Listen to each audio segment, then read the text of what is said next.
অর্ণব এবং তার স্ত্রী নন্দিনী একটি পুরনো কিন্তু সুন্দর বাড়ি কিনে নতুন জায়গায় চলে এলো। বাড়িটি অনেক দিনের পুরনো, কিন্তু অর্ণবের খুব পছন্দ হয়েছে এই বাড়ি।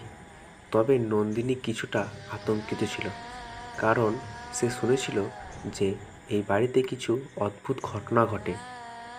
নতুন বাড়িতে এসে প্রথম রাতেই অর্ণব এবং নন্দিনী কিছু অদ্ভুত শব্দ শুনতে পেল।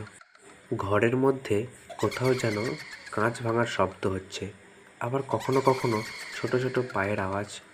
অর্ণব ভেবেছিল এটা হয়তো বাড়ির পুরনো কাঠের কারণে হচ্ছে, কিন্তু নন্দিনীর মনে সন্দেহ জাগল। একদিন নন্দিনী ঘর পরিষ্কার করতে গিয়ে একটি ছোট্ট ঘর আবিষ্কার করলো, যেখানে অনেক পুরনো পুতুল সাজানো ছিল।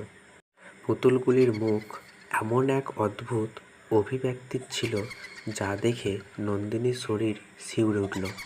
সে অর্ণবকে এই ব্যাপারে বলল, কিন্তু অর্ণব হাসতে হাসতে বলল, এটা শুধু পুতুল, এতে ভয় পাওয়ার কিছু নেই।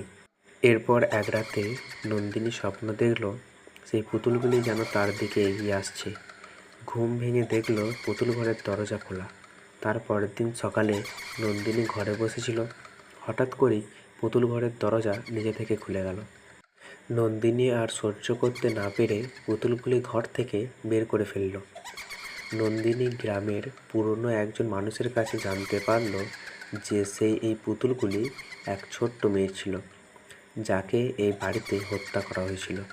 সেই মেয়ের আত্মা এখনও এই বাড়িতে আটকে আছে এবং সে তার পুতুলগুলি ছাড়া থাকতে পারে না।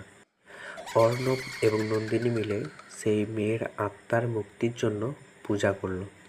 পূজার শেষে তারা অনুভব করল যেন একটা ভারী জিনিস তাদের মাথার উপর থেকে নেমে গেছে। পুতুল ঘরের দরজা বন্ধ করে তারা শান্তিতে বসবাস শুরু করলো, কারণ তারা জানতো এখন আর তার কোনো অশরীরী শক্তি তাদের বিরক্ত করবে না। এভাবেই অর্ণব এবং নন্দিনী তাদের বাড়িতে ফিরে পেল শান্তি। তবে বাড়ির পুরনো ইতিহাসকে সম্মান জানিয়ে তারা সেই পুতুল ঘরটি আর কখনো খোলেনি। গল্পটি ভালো লাগলে একটা লাইক করবেন, চ্যানেলটি সাবস্ক্রাইব করবেন এবং পাশে থাকা বেল আইকনটি ক্লিক করে অল নোটিফিকেশন অন করবেন।